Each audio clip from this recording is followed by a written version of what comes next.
Bueno, muchas gracias, Pello, por esta presentación tan amable, un poco desmedida, y gracias, desde luego, al Archivo General de Navarra, donde vengo con menos frecuencia de la que me gustaría por haber organizado este curso y por haber querido contar conmigo. Y gracias a ustedes. La verdad es que cuando he entrado esta mañana en la sala me he quedado muy impresionada, he sentido un momento de pánico, ¿no?, al ver a personas tan cultas, ¿no?, tan interesadas. Y lo que temo es decepcionarles, ¿no?, con un tema que es enorme, es inmenso. Cada uno tenemos nuestro propio interrogatorio, ¿no?, acerca de estas cuestiones, el motivo particular por el que hemos venido aquí esta mañana. Y ustedes saben muchísimo. Yo sé de algunas cosas, ustedes saben de otras. Y entonces, pues quizá del cruce, ¿no?, de sus propias preguntas, dudas, con lo que yo pueda aportar, pues quizás salga algo de luz. Por otra parte, yo ya estaba un poco asustada cuando he visto que Pello Monteano amablemente me pasaba a mí gran parte del trabajo, ¿no? Con lo cual, bueno, pues ya veré qué hago, ¿no? Bueno, como casi todo en la vida, el nombre se puede ver como un problema o se puede ver también como una fuente, ¿no? Ver el nombre simplemente como problema a todos nos ha pasado. Bueno, por cierto, estoy muy contenta, ¿no?, de que el curso no incluya la palabra genealogía, porque entonces sí que no hubiera venido, porque eso impone mucho respeto, ¿no? Y gran parte del respeto que impone la genealogía es que los nombres son un problema. Ahora mismo, Pello lo acaba de decir muy bien, hay homonimia, personas que se llaman exactamente igual dentro de la misma familia, pero al mismo tiempo hay personas que a lo largo del curso de su vida van cambiando de nombre según en qué fuente aparezcan. Hay familias, efectivamente, como acaba de resaltar Pello Monteano, en los que varios hermanos se llaman y hermanas se llaman con el mismo nombre de pila, ¿no? Pues todos los hermanos se llaman Juan y todas las hermanas se llaman Catalina, pero además cada uno tiene distintos apellidos. Ah, es que serán de distinto matrimonio. No, son del mismo, ¿no? Bueno, entonces, efectivamente, todos hemos pasado por momentos en que nos hemos dado cuenta de que esto es demasiado complicado. Ha habido cuestiones en particular en las que ha habido que tirar la toalla, pero yo creo que no debemos quedarnos simplemente en el nombre como problema, aunque a veces lo sea. Y conectando piezas. El conocimiento histórico, la reconstrucción de la genealogía, avanza en la medida en que somos capaces de conectar partes de información. Si no conseguimos identificar que dos documentos se refieren a la misma persona, que aparece con distintos nombres, pues nuestro conocimiento no avanza, ¿no? Y por eso para nosotros es tan importante llegar a una solución en estos casos. El nombre como problema, ¿no? Entonces, ¿qué es lo que decimos? Después de haber estado unas cuantas horas, ¿no?, ocupando mesas cada vez más grandes, ¿no?, pegando una hoja detrás de otra, ¿no?, pues finalmente referido a la Edad Moderna, donde, a diferencia de lo que ha contado Pello Monteano antes, en la Edad Media las fuentes son muy escasas, sobre todo para algunos siglos, pero en la Edad Moderna las fuentes son abundantísimas. Aquí, en el edificio donde tenemos el privilegio de encontrarnos, hay literalmente millones de páginas referidas a los siglos XVI, XVII y XVIII, ¿no? Entonces, bueno, pues uno llega a la conclusión de que cuando ve el nombre simplemente como problema, ¿no?, de que era un caos. No había ningún sistema. O sea, Pello también acaba de explicarlo un poco y alguna de sus preguntas va en esa línea, ¿no?, de las preguntas que han realizado. Los padres no transmiten los apellidos a los hijos. No sabemos muy bien de dónde se toman. Si se toman de la toponimia, la gente se mueve. En cada generación hay movimientos. Por tanto, es como imposible seguir el rastro de esas personas. Y no hay, así como antes ha explicado muy bien Pello, ¿no?, cómo es el sistema actual, que parte de la ley del Estado español de 1870. La ley es de 1870, pero su aplicación hasta el último metro cuadrado del territorio nacional es muy posterior. En los años todavía 1950, la ley de registro civil no se aplicaba siempre en todos los casos, ¿no? Entonces, es un caos, ¿no? También llegamos a la conclusión de que cada uno se llama como quiere, como quiere. Uno elige su nombre, elige su apellido y si se da cuenta de que se ha confundido lo vuelve a cambiar y no hay ningún problema, ¿no? Ya está, ¿no? Y luego un mismo sujeto, un mismo individuo va cambiando de nombre a lo largo de su curso vital, de tal manera que uno llega a la conclusión de que es mejor tirar la toalla, ¿no? En este panorama definitivamente es que no hay nada que sea seguro. Entonces uno se pregunta, ¿no? Esto es la ley de la selva, ¿no? Aquí el pez grande se come siempre al pez chico. El derecho no está en ninguna parte, no hay derecho, no hay leyes, no hay normas, no hay nada, ¿no? Bueno, es verdad, bueno, ahora hablaremos de una historiadora del derecho, ¿no?, que ha abordado estos temas. El derecho existía en la Edad Media, existe todavía más en la Edad Moderna, existe en la edad contemporánea. Lo que pasa es que el derecho ocupa un papel limitado en la vida humana, también ahora. Generalmente recurrimos al derecho cuando hemos agotado cualquier otra vía, ¿no? Entonces, en la época moderna lo que nos encontramos es que hay un derecho, hay algunas normas muy ligeras, pero se aplican o se pone en tela de juicio cuando hay un conflicto, cuando hay un problema. Y el nombre generalmente no ocasiona problemas. Entonces, sí que hay unas normas, pero no podemos recurrir al derecho para explicar cómo se llama la gente, porque nos quedamos sin respuesta. Sin embargo, sería más acertado ver el nombre como una fuente. Es una fuente. Y precisamente en la medida en que no somos capaces de interpretar cómo se usa y cómo se transmite, esa incoherencia, eso nos está diciendo algo. Nos está diciendo que nosotros entendemos que lo normal, la regla, es una, pero esa regla, esa norma es para nosotros. Para las personas que vivieron en el siglo XVI o XVII o XVIII, esa regla no tenía ningún valor. Había otras, hay otras reglas. Entonces, las incoherencias, lejos, o sea, las personas que vivieron en esta época no pensaron en hacer la vida imposible a los investigadores del siglo XXI. Seguramente si lo supieran se pondrían muy orgullosos, ¿no? Pero no vivieron así. Ellos tenían unas reglas, pero eran otras reglas, eran diferentes. Tamar Herzog es una historiadora del derecho norteamericana, pero hispanista, ¿no? Y ha sido profesora de Historia del Derecho en España, ¿no? Entonces tiene varios trabajos interesantes, ¿no? Ella ha estudiado sobre todo el América Latina y también España. Entonces tiene un trabajo que se llama así, Nombres y apellidos, cómo se llamaban las personas. Entonces ella, que viene del campo de Historia del Derecho, dice, o sea, no podemos pensar que cada uno se llamaba como quería o que no había ningún tipo de reglas. Claro que las había. Lo que pasa es que eran reglas que no estaban escritas, no las vamos a encontrar en el derecho y eran, digamos, más flexibles, más informales. Por decirlo ya de una vez, hemos de tener en cuenta que, desde luego en la Edad Media, pero en buena parte de la Edad Moderna, lo que no existe es el Estado. No hay Estado. Entonces, el gran fijador de la toponimia y de la antroponimia es el Estado. En la medida en que no existe, el asunto queda en manos de las tradiciones populares de cada territorio y así se aplica, ¿no? Entonces, bueno, luego veremos un poco más, ¿no? Ella dice, Tamar Herzog reconoce para algunos historiadores este desorden, porque para nosotros es un desorden, en nombres y apellidos se debe a la falta de reglas. Como ni el Estado ni la Iglesia se interesan, cada uno hace lo que quiere. Pero ella no está de acuerdo con esta afirmación. No es un desorden, hay un orden. O sea, las personas necesitan que haya un sistema. Antes Pello ha puesto el ejemplo, ¿no?, el caso de Villava, ¿no?, o en el mundo rural. Digamos que la gente en el mundo rural no se llama por el nombre que aparece en el Documento Nacional de Identidad.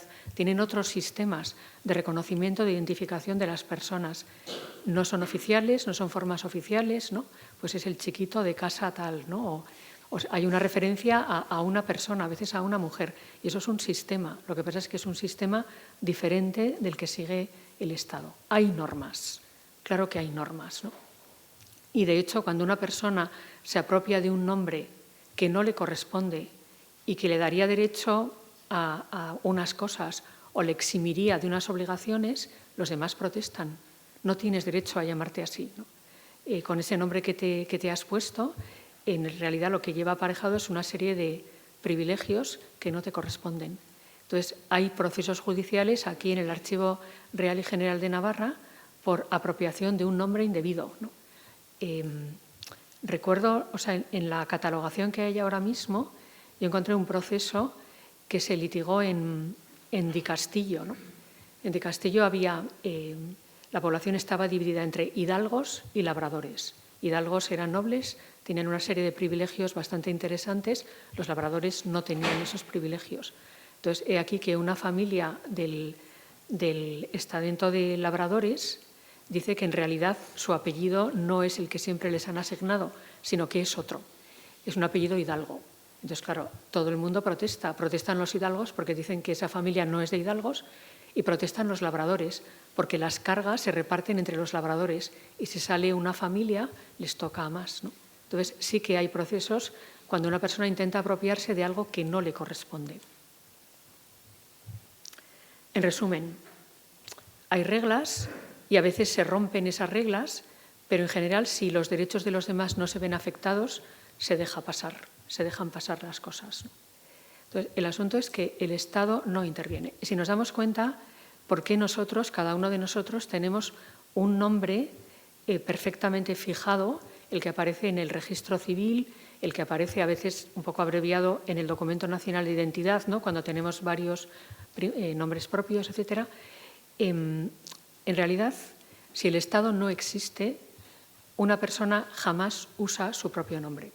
Es el Estado el que nos obliga a utilizar un nombre que está perfectamente tipificado, un nombre que es el bueno, el nombre oficial, aunque luego todo el mundo nos llame de otra manera distinta, con un hipocorístico, incluso con un nombre distinto del nuestro, etcétera, ¿no? Entonces, si el Estado no existe, el sujeto nunca usa su propio nombre. Son los demás los que le llaman. Entonces, un factor importante a tener en cuenta en la antroponimia moderna, de la época moderna, es que el nombre que aparece reflejado en los documentos no es un nombre que esa persona haya dado, sino que es cómo le llaman los demás. Cada persona se mueve en distintos ámbitos, ¿no? Está el ámbito familiar, está el ámbito de los amigos, está el ámbito de la iglesia, está el ámbito del ejército, de la taberna, de la inmigración temporal, y en cada uno de esos ámbitos a una persona se le llama de distinta manera. Una persona tiene siempre una variedad de nombres, los hombres y las mujeres, y solamente cuando aparece el Estado y aparece el registro civil muy tardíamente, es cuando hay una entidad superior que dice de todos los nombres con que eres conocido, hay uno que es el bueno, el verdadero. Incluso ya en una etapa muy sofisticada, muy avanzada del Estado, en la que estamos ahora mismo, el Estado ha conseguido algo que desde luego en la época moderna era impensable, ¿no? Y es convertir a las personas en números. En realidad nosotros ya no somos nombres, somos números, un número, ¿no? Entonces, cuando uno entra, por ejemplo, en la carpeta ciudadana, que no tengo nada contra ella, es un gran invento, ¿no? Pues todo lo que hemos hecho con nuestro DNI aparece ahí reflejado como en varias subcarpetas, ¿no? Porque en realidad para el Estado somos un número, cosa que, así dicho, parece muy brutal, ¿no? Parece muy negativo, pero en realidad ese número nos da toda una serie de derechos, también de obligaciones, ¿no? Pero eso ha sido ya una etapa muy, muy avanzada en la cual el Estado ha conseguido convertir a todos los ciudadanos en números para tratarlos, ¿no? Los números son iguales, los nombres son distintos. El nombre hay que verlo como una fuente de información. Nos está diciendo que nos estamos encontrando ante una sociedad que tiene otros valores, que tiene otras primacías, que se mueve en entornos diferentes, que no tiene una entidad superior que está identificando o asignando nombres o números a cada realidad, ¿no? Hay que reconocer que el mundo, en cualquier parte de Europa, desde luego, ¿no? Pero también, desde luego, en el Reino de Navarra, la antroponimia revela que con una enorme economía de medios se conseguía identificar eficazmente a cada persona, sin que el Estado interviniera para nada porque no hay Estado, ¿no? Pues es lo que sucede todavía hoy en el entorno rural, ¿no? pues con muy pocos elementos, ¿no? El nombre de la casa, el de alguna persona más destacada de la familia, la posición que esa persona ocupa en el seno de la casa, se consigue identificar a todos los individuos, ¿no?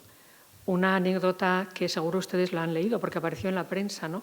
Muy significativa, fue que hace unos años, cuando todavía existían y eran importantes las guías de teléfonos, ¿no? Las publicaciones que cada año había de la guía de teléfonos, las páginas blancas, pues concretamente, si no me equivoco, en el Valle de Baztán pidieron a Telefónica, cuando pues no había tanta diversidad de compañías telefónicas, pidieron a Telefónica que en el Baztán, en lugar de aparecer en los teléfonos, ¿no? Por el nombre, por los apellidos de los abonados, aparecieran los nombres de las casas, porque la gente no sabe los apellidos, no sabe los apellidos de sus mejores amigos o de sus vecinos. Le pones en un aprieto, ¿no?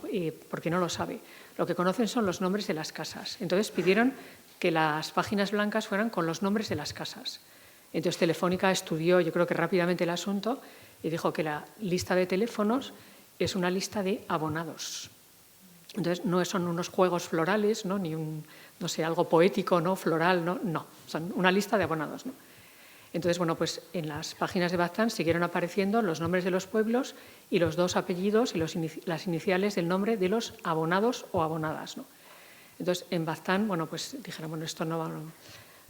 pues donde se cierra una puerta se abre una ventana, ¿no? Entonces, ellos editaron su propia guía de teléfonos con los nombres de casas, ¿no? Entonces, fue cuando buscaron el apoyo de los carniceros y otros comercios locales, ¿no? Para editar ese libro. Entonces, ese libro es el realmente útil, ¿no? Y esto pasó en el siglo XXI, ¿no? Entonces, en el siglo XXI todavía, felizmente, ¿no? Yo diría, tenemos muchas pruebas de cómo el nombre tiene una vida propia muy antigua, anterior, ¿no? a la existencia del Estado.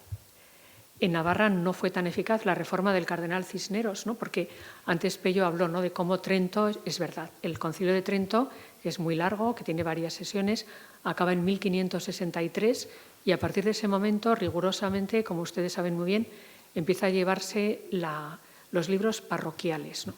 Que son pues, una fuente fundamental para nosotros. Pero en algunos lugares de Castilla había comenzado a llevarse ya antes, ¿no? Porque la reforma de Cisneros impuso incluso previamente esta condición. Es importante tener en cuenta que los libros parroquiales no son registros públicos. Los libros parroquiales son fuentes privadas. Y yo tengo la sensación de que muy raras veces una persona iba a los libros parroquiales para comprobar cómo se llamaba. En el proceso que antes les dije, ¿no? de Di Castillo, litigado en Di Castillo, se fue a los libros parroquiales para ver con qué apellido se había inscrito a esas personas que decían que estaban mal inscritas, ¿no? Pero es un caso, yo creo que muy, muy excepcional. Los libros parroquiales, pues ya los conocemos, son fabulosos, son una fuente fantástica y ahí descubrimos en la Edad Media exactamente lo mismo que ha dicho Pello Monteano para la Edad Media. Los navarros tenían muy pocos nombres propios, tanto los hombres como las mujeres, ¿no? Diciendo Juan, Martín, Pedro, Miguel, llamabas prácticamente a la mitad de los hombres, diciendo María a un tercio de las mujeres y el resto de la variedad era muy, muy limitada. Trento impone la obligación de que en el bautismo se asignen nombres de santos canonizados, de santos que realmente existieron, que se sabe que están en el cielo, ¿no? Porque deben ser protectores celestiales para los recién nacidos, para los niños y niñas que se bautizan. Y en realidad esto lo que hace es limitar todavía más el elenco de nombres disponibles, ¿no? Porque hay nombres que se imponían, que venían pues, de libros de caballerías, ¿no? Pues Perceval o Aldonza o cosas por el estilo, esos nombres desaparecen. Pero al mismo tiempo, en el siglo XIV, en el siglo XV, la Iglesia pasa por una gran crisis, apenas se producen canonizaciones, no hay nuevos nombres de santos, los nombres de santos son muy antiguos. Este listado que está aquí en el Archivo General de Navarra, una fuente que a mí me gustó muchísimo, ¿no? Es una lista en 3 columnas, cada columna es un barrio, de los vecinos de Urroz Villa, muy cerca de aquí de Pamplona, en 1553. Es una lista maravillosa porque seguramente es un borrador que el escribano preparó para sí mismo, para acordarse. Entonces, anota los nombres de todos los vecinos, pero de la manera en que esos vecinos eran conocidos. Entonces, digamos que nos muestra cómo el nombre es flexible, pasa por etapas. Entonces, aquí hay personas que se llaman pues, con un nombre y un apellido, digamos, pues, ordinario, un nombre Juan, un apellido Erdozain, que es un nombre de un pueblo del que seguramente procedería ese vecino, pero de algunos se dice solo el nombre de pila, de otros el nombre de la casa, de otros se dice, por ejemplo, Pedro Vasco. Vasco significa que es originario de la Baja Navarra. Ese es un inmigrante que acaba de llegar. Todavía su nombre no se ha... Entonces, digamos que en esta foto fija aparecen los nombres en distintas etapas de su evolución. Aparece alguna mujer. Bueno, el Estado es el gran fijador de los nombres. El Estado comienza a aparecer claramente ya en el siglo XVI, pero va cobrando mucha fuerza en el siglo XVII y mucha más todavía en el XVIII, hasta acabar de configurarse en el siglo XIX. Estos autores escribieron un artículo que yo creo que es muy significativo, en el cual defiende la tesis de que la construcción del Estado necesita la construcción de nombres propios fijos. Estos nombres que van cambiando, que tú no te apellidas como tu padre, ni como tu madre, ni como tu abuelo, que a lo largo de la vida el Estado requiere que las personas sean claramente identificadas. Si una persona es un santo, pues no importa tanto que se confunda con otro. Pero si es pecador, ¿no? Si es un criminal, es muy importante no confundirse, ¿no? Entonces, el Estado va a hacer grandes esfuerzos para fijar todo tipo de nombres, de lugares y de personas. Este es un muy bonito documento, ¿no? Parte de otro documento más grande, ¿no? Que es de un proceso que se encuentra aquí en el Archivo General de Navarra, es de 1530 y nos muestra un plano simplificado de Lodosa, Mendavia, Sesma y la granja de Imas en 1530. Entonces, es parte de un proceso, ¿no? Donde se van a aprobar unos derechos. Entonces, aparece un camino, ¿no? Dice, camino por el que los de Mendavia van a Lodosa. Muy bien. Pero se supone que en Lodosa le llamarán el camino por el que los de Lodosa van a Mendavia, ¿no? Entonces, se supone que en algún momento el camino de los de Lodosa van a Mendavia se convierte en el que los de Mendavia van a Lodosa. Entonces, el Estado dice, a ver, no. Este camino tiene que tener un nombre. Preferiblemente tiene que tener un número, porque este tipo de toponimia es muy útil para los de Lodosa y los de Mendavia y los de Sesma. Pero al Estado esto no le sirve. El Estado necesita un nombre fijo para identificar claramente, ¿no? Por ejemplo, cuando uno pide un taxi, ahora mismo han añadido a todo lo que tenemos que escuchar al principio, ¿no? O sea, cuando usted pida un taxi, diga exactamente la dirección, ¿no? Porque el taxista, pues también los juegos florales no le gustan, ¿no? O sea, decir, bueno, estoy enfrente de Carrefour, pero, bueno, pues no. Tienes que decir usted un número y una calle, ¿no? Entonces, bueno, pues el Estado dice, a ver, esto del camino por el que los de Lodosa van a Mendavia es muy bonito, yo lo reconozco, es muy poético, pero yo quiero un número que identifique este camino. Y luego está el tema de las lenguas, al que ya ha aludido Pello Monteano, es un gran conocedor del tema. Entonces, la construcción del Estado moderno, la época moderna en Europa, en toda Europa, también en la monarquía hispánica, pasa por la construcción de las lenguas nacionales. No hay lenguas nacionales. En Portugal no se habla portugués, en Italia no se habla en italiano, en Francia no se habla francés, ¿no? Eso es una construcción que acompaña a la del Estado moderno. A veces pensamos es que la monarquía hispánica tenía un gran problema de lenguas. Bueno, si nos centramos en la península ibérica, pues sí, más o menos era complicado. En otros países es mucho peor, mucho más complicado, ¿no? Esto es una versión simplificada de las lenguas que se hablaban en Francia, ¿no? Hay que tener en cuenta que algunas de ellas se habían dialectalizado tanto que se hablaban solamente en espacios muy pequeños y como no se escribían, habían perdido la capacidad de expresar conceptos abstractos. De tal manera que cuando triunfa la Revolución Francesa, ¿no? Y hay que traducir libertad, igualdad, fraternidad a cada una de estas lenguas, esos conceptos son abstractos y hay lenguas que no tienen esas palabras, ¿no? Entonces, el Estado moderno necesita una lengua nacional. Y ese, bueno, pues es otro tema de otra charla en el que no me voy a meter, pero también el Estado va a ser un gran unificador, uniformizador de las formas antroponímicas, porque necesita que todos los ciudadanos, ya no son súbditos, son ciudadanos, tengan un nombre que sea claramente identificable, que se sepa, ¿no? Pues cuál es su nombre de pila, es el mismo toda la vida y va a tener un apellido que es heredado del padre. Bueno, yo creo que mis árboles genealógicos nunca son tan bonitos como los de Pello, ¿no? Pero bueno, pues claro, aquí estoy además pisando un poco su terreno, ¿no? Que es la Baja Edad Media. Tenemos una familia impresionante, los Lizarazu, que es una familia bajo Navarra, una familia de las élites bajo navarras, y como tales se van a hacer presentes en la corte de Olite, todavía bajo el reinado de los últimos monarcas de la Casa de Ebre. Pedro Sanz de Lizarazu es una persona de una personalidad fortísima, un político, un embajador al servicio de Carlos III de Navarra. Entonces, Pedro tiene varios hijos de su matrimonio. Entonces, a dos de ellos, a Guillem Arnald y Menaut, les da nombres que son típicamente bajo navarros. En cambio, Carlos, ese nombre es absolutamente infrecuente.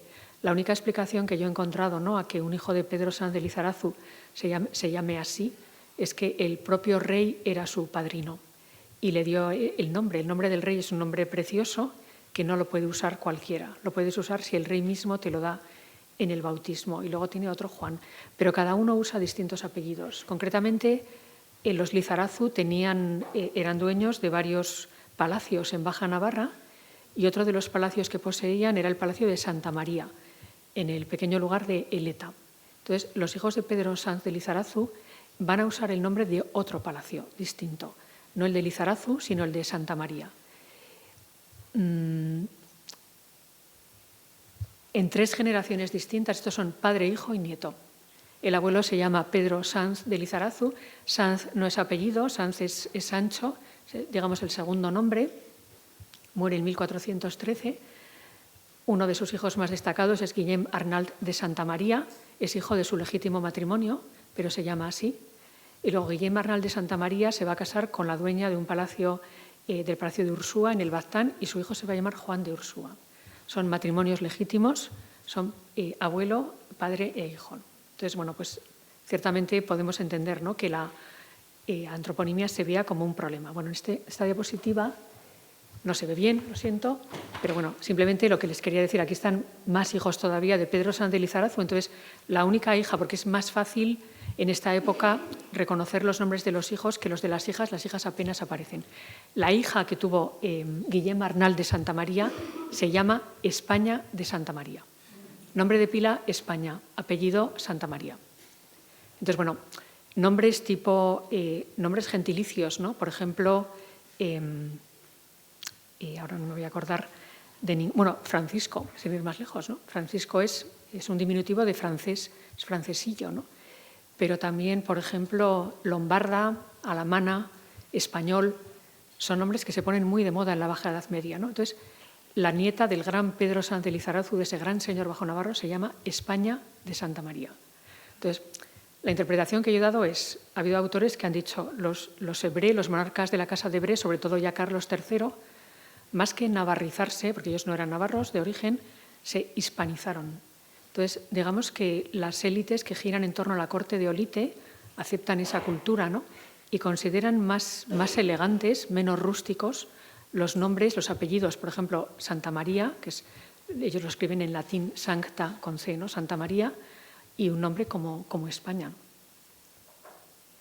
Bueno, respondiendo a la pregunta que alguien le hizo a Pello antes, y Pello amablemente me la pasó, bueno, pues afortunadamente esta por lo menos creo que he venido preparada para contestarla. Bueno, en el pequeño lugar de Nagore, Valle de Arce, ¿verdad?, si no me equivoco, la fotografía es de Nagore, pero no puedo responder que sea la casa Enecorena, es una casa de Nagore, ¿no?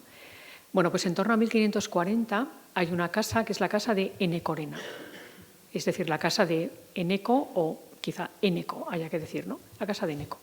Entonces, en 1540, los que aparecen en negrita son los dueños de la casa, los herederos, ¿no? Entonces, en 1540, la dueña de la casa es una mujer que se llama María de Enecorena.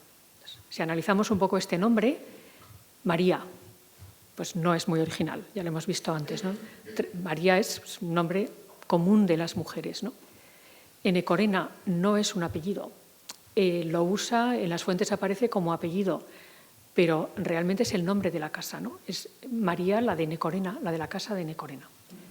María se casó 2 veces y las 2 quedó viuda, ¿no? Cuando aparece en la documentación que yo he manejado, ya es viuda del segundo marido. Su primer marido se llamaba Sancho de la Cabe, el segundo se llamaba Miguel de Meoz. La Cabe y Meoz son 2 pueblos, digamos, que están pues, dentro del círculo pues, en el que razonablemente los de Nagore podían relacionarse, ¿no? por el mercado común que tenían o lo que sea, ¿no? Lo cierto es que estos 2 hombres que ya murieron procederían seguramente de esos lugares, habían ido a parar a Nagore por matrimonio con una dueña de casa. Por tanto, ellos habrían aportado una dote, una pequeña dote en metálico, en especie seguramente. Y bueno, una autora italiana habla de, en un momento determinado, hablando de Florencia, ¿no? Habla de los esposos, ¿no? Como huéspedes pasajeros, ¿no? Huéspedes pasajeros. O sea, son hombres que llegan con una pequeña dote, a veces muy pequeña, ¿no? En metálico, se casan con una señora que es dueña de una casa. A ver, en Nagore tampoco es Florencia, ¿no? Efectivamente, ¿no? Pero bueno, pues una señora que tenía una casa, ¿no? Con unas tierras, ¿no? Se mueren, dejan unos hijos y cuando tiempo después va el notario a hablar con la hija de María de Enecorena, que se llama María de Enecorena. Y le dice, a ver, perdón, usted no se puede llamar así. ¿Cómo se llama su padre? ¿Cómo se llamaba el marido, ¿no? De su... Perdón, nadie sabe cómo se llamaban, ¿no? Nadie sabe su apellido. Se han olvidado, ¿no? Entonces, la hija de María de Enecorena se llama María de Enecorena y es hija de legítimo matrimonio. ¿De cuál de los 2? No lo sé, ¿no? Pero de uno de los 2, ¿no? Entonces, María hereda la casa y repite el mismo esquema. Se casa con un hombre llamado Juan de Elizalde.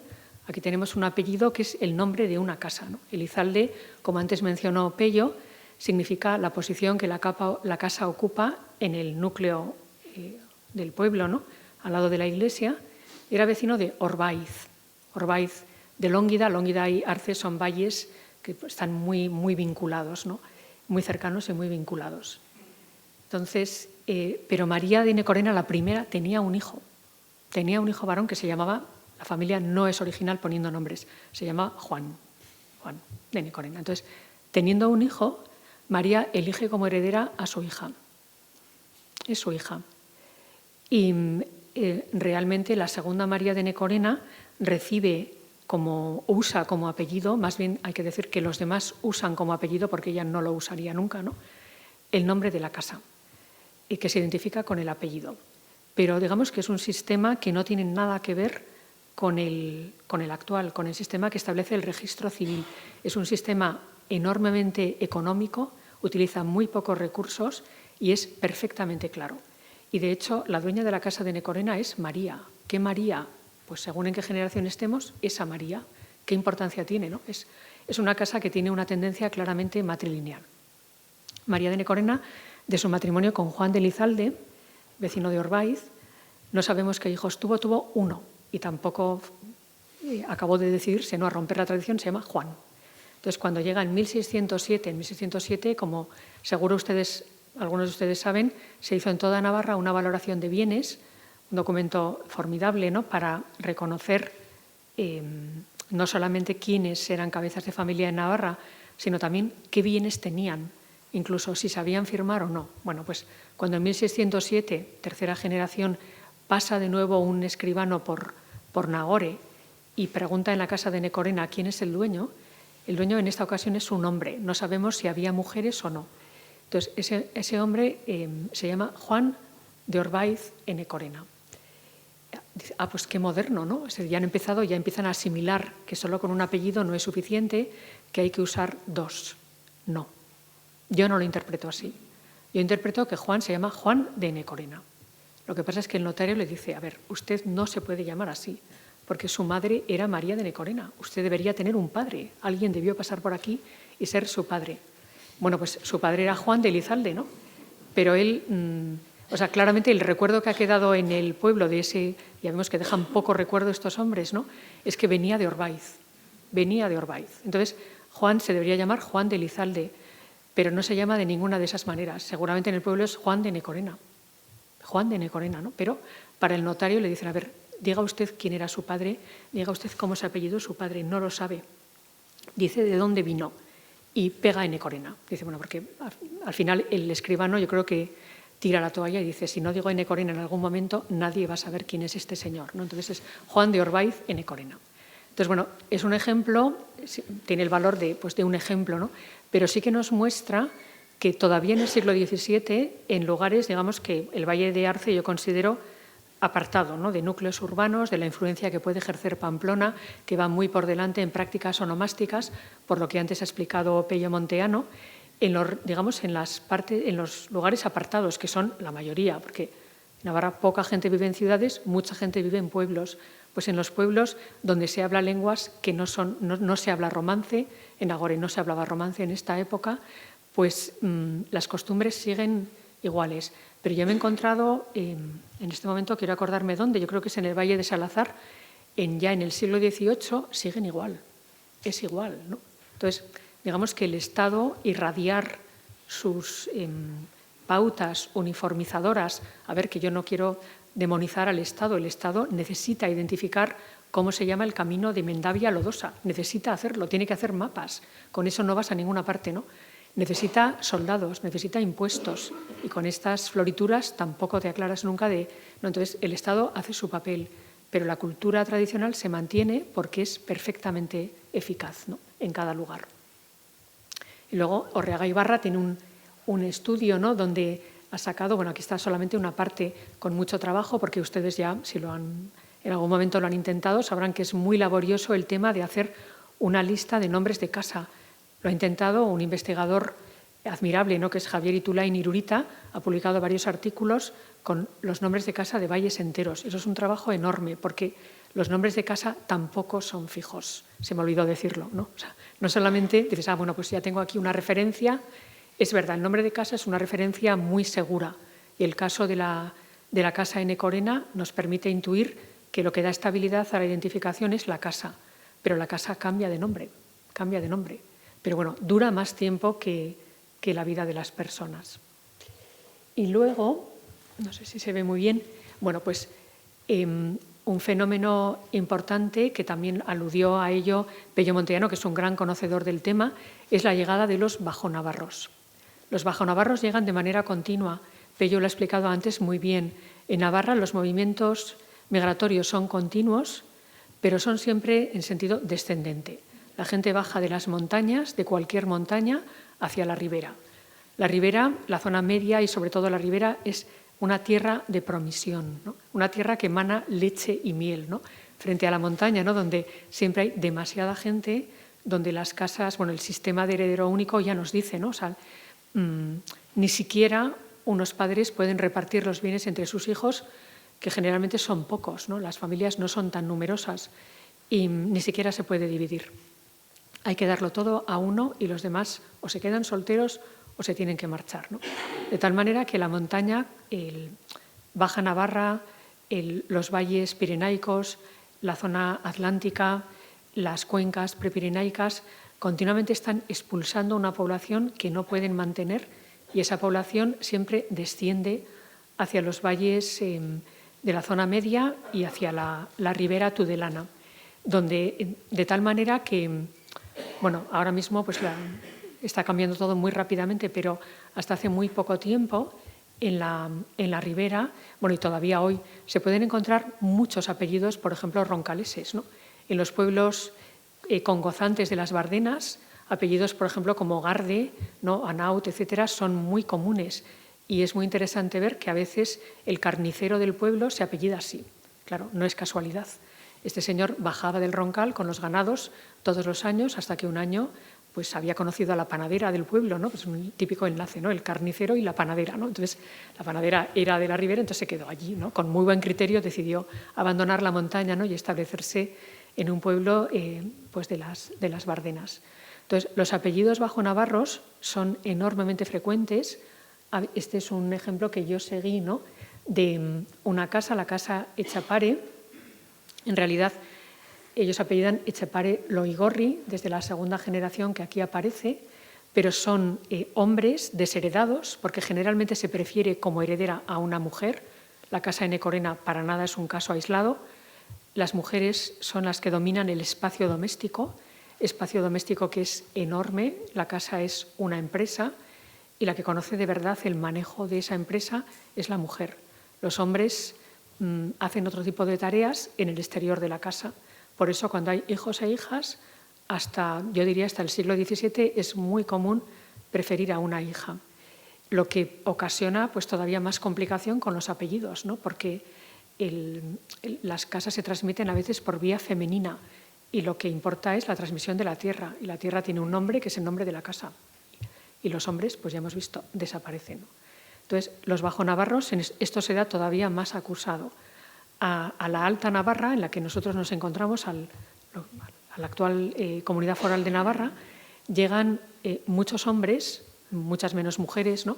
Muchos hombres muy jóvenes que vienen porque en la Baja Navarra la mortalidad infantil es más baja de lo normal, sobreviven más niños, son muchísimos, no se pueden sostener allí y van de manera continua. Además, es interesante ver cómo en la Edad Moderna pasan muchas cosas. En 1527, Carlos V decide abandonar Baja Navarra, la abandona, deja de formar parte del reino de Navarra. Los reyes de la Baja Navarra se convierten al calvinismo. Felipe II consigue que la diócesis de Pamplona no la configuren los territorios que dependían de la diócesis de Bayona, por el peligro de que se contaminen con el calvinismo. O sea, en 1583, si no me equivoco, las Cortes de Navarra quitan la naturaleza de navarros a los bajonavarros. En 1610, Baja Navarra pasa a incorporarse a la corona de Francia. Es decir, toda la Edad Moderna está saturada de eventos que marcan una división cada vez más profunda de las dos Navarras. Pero en ningún momento se interrumpe la inmigración, en ningún momento. Siguen pasando continuamente y se acomodan primero como aquí, ¿no? Pues al norte, en Burguete, pero lo que desean es, como el caso de los Echepare Loigorri, que al final van a renunciar al apellido Echepare, se quedan solo con Loigorri. Entonces, los Loigorri se establecen en Cintruénigo y ahí van a conseguir casarse con una mujer de una familia principal, que es lo que hacen siempre. O sea, allá donde lleguen, sea pueblo grande o pueblo pequeño, rico o pobre, es casarse con una mujer de las familias principales, porque lo que buscan es el asentamiento en una casa, ¿no? Entonces, nos van a dejar sus apellidos. Claro, Loigorri es un apellido muy de Cintruénigo, como Chivite, ¿no? Como Navascués, pero obviamente sus apellidos han venido del norte. Bueno, lo que nos está diciendo el sistema antroponímico navarro, cuando hay esa variedad de apellidos y el mismo nombre de pila, eso nos remite a un tipo de familia, a un tipo de organización de la familia. ¿Por qué los padres llamaban igual a sus hijos, ¿no? O por qué les daban, como alguien preguntó antes o también ha mencionado Pello, les daban nombres que en realidad casi ni eran de hombre ni de mujer, ¿no? Es verdad que hay mujeres que se llaman María Martín, María Nicolás, María Matías. O sea, son nombres prácticamente asexuados, ¿no? Bueno, en realidad, en buena parte de Navarra la familia es troncal y el sistema es de heredero único. Entonces, el destino de los hermanos es separarse. No hay nombres, no hay elencos de nombres que circulen, hay muy pocos nombres que se conozcan. Los nombres, además, se suelen recibir de los padrinos, que a veces son los abuelos, a veces son los tíos, con lo cual, o sea, el problema se multiplica, ¿no? Porque se reproducen continuamente los mismos nombres. Pero no importa, no importa. O sea, son niños que en el momento en que se nombre heredero o heredera y cobren la legítima, van a desaparecer. O sea, dejan de formar parte de la casa. Siguen siendo familiares, pero no forman parte de la casa. Entonces, romperse la cabeza muchísimo, ¿no? Pensando nombres distintos para cada niño, cuando además la mitad mueren antes de cumplir 10 años, ¿no? Ese es otro factor, ¿no? A veces decimos, mira, aquí hay 2 hermanos que se llaman igual, 2 hermanos que se llaman Francisco. Debe de ser que el primero murió y por eso le dieron el nombre. No, no. A veces sí, en épocas mucho más recientes sí. Pero en general se repiten los nombres porque o sea, esos niños se van a separar. La mitad van a morir y los demás se van a marchar, ¿no? Bueno, son muy bonitas fotos, ¿no?, tomadas de la fototeca de Navarra, que tenemos la familia del caminero de Aos, también de Lónguida, ¿no? Entonces, se van a separar. Y, bueno, ya en el siglo XX no, claro, ¿no? Entonces, ahí sí que podemos encontrarnos. En el siglo XX, bueno, en el siglo XIX aparece un fenómeno que tampoco podemos traspasarlo, como muy bien ha reflejado antes Pello Monteano, a la época moderna. En la época moderna la gente tiene muy pocos nombres muy, muy comunes. Juan, María, Miguel, Catalina son nombres muy comunes. Los nombres muy, muy raros, ¿no? Pues Sinforosa, Teófilo, son del siglo XIX, ¿no? Ni había santos canonizados que fueran conocidos, ni los párrocos tenían acceso a los santorales, yo creo, porque al final se repiten esos nombres, ¿no? Entonces, poner el nombre del santo del día y tener familias numerosísimas, yo creo que eso es del siglo XIX, no antes. Por último, una reflexión, ¿no?, que yo me hice. Bueno, pues como supongo que todo el mundo no estamos ahora dándole vueltas a qué es esto de la inteligencia artificial. Entonces, yo creo que somos muchos, ¿no?, los que hemos fantaseado con el día en que la inteligencia artificial, por fin, de una vez por todas, entre en el archivo, se pasee por todos los pasillos de los legajos, se ponga a transcribir como una condenada, ¿no?, y vuelque todas esas transcripciones en una base de datos de público acceso que además se ocupe de catalogarlos ella sola, ¿no? Entonces, mientras esperamos que llegue ese día, pues que de momento pues no ha llegado, y he pensado, a ver, cómo la inteligencia artificial nos puede ayudar en nuestra tarea de reconstrucción genealógica del árbol que estamos haciendo, de nuestra familia, de lo que sea. Bueno, honestamente, después de mucho pensar, yo he llegado a la conclusión de que la inteligencia artificial, con todos los datos que le podemos añadir, no va a llegar a una buena conclusión. La inteligencia artificial yo creo que obedece a un principio que es antes muerta que callada. O sea, te va a dar una respuesta, ¿no? Eso es segurísimo. El asunto es el caso que tú puedes hacer a esa respuesta. Yo creo que cuantas más informaciones introduzcas y más datos tengas, más se va a marear y más se va a liar y más va a decir un despropósito que sirve más que nada para reírse de ella, ¿no? Porque lo cierto, yo es lo que estoy pensando últimamente, ¿no?, existe la inteligencia artificial y es admirable. O sea, la capacidad que tiene de sintetizar, de resumir, de extraer, de pasar por encima de los ejemplos y llegar al núcleo del asunto es verdaderamente admirable. Hay inteligencia artificial, pero no hay sabiduría artificial. La sabiduría es específicamente humana, ¿no? La sabiduría incluye todas las potencias que el ser humano tiene. La inteligencia es una muy importante, no lo voy a discutir, ¿no? Pero el ser humano tiene más potencias, ¿no? Tiene la memoria, la intuición, ¿no?, cosas que la inteligencia artificial no tiene. Entonces, para reconstruir genealogías hace falta, si tenemos inteligencia nos va a venir muy bien, ¿no?, pero hace falta sobre todo sabiduría. Sabiduría, porque estamos entrando en el terreno de que las reglas generales más o menos las podemos descubrir, pero vamos a encontrarnos también con infinidad de excepciones. Y hemos de saber, ¿no?, pues al final, después de leer muchos, por ejemplo, contratos matrimoniales en los cuales los padres nombran heredero, pues uno acaba de descubrir qué pautas se siguen, ¿no?, a la hora de elegir, a la hora de nombrar, a la hora de transmitir. O sea, cosas que la inteligencia artificial, desde luego, hoy por hoy no puede llegar. Entonces, el mensaje al final es positivo, ¿no?, porque decimos, bueno, el ser humano es hoy por hoy insustituible. Y estamos aquí llenos de dudas, ¿no?, porque no hay ninguna máquina que nos pueda dar la respuesta, ninguna, ¿no? Entonces, al final, solamente el analizar muchos casos hasta encontrar el eslabón perdido, ¿no?, que me faltaba, ¿no?, para darme cuenta de que estas dos personas en realidad son la misma, o estos dos en realidad son padre e hijo, cuando a mí me había parecido que eran la misma persona. Al final eso lo tiene que hacer cada uno, ¿no? Entonces, eso es lo bonito, eso es lo desafiante, porque ninguna máquina puede hacer el trabajo que cada uno de ustedes puede hacer. Bueno, y esto es lo que pensaba decir, nada más. Gracias.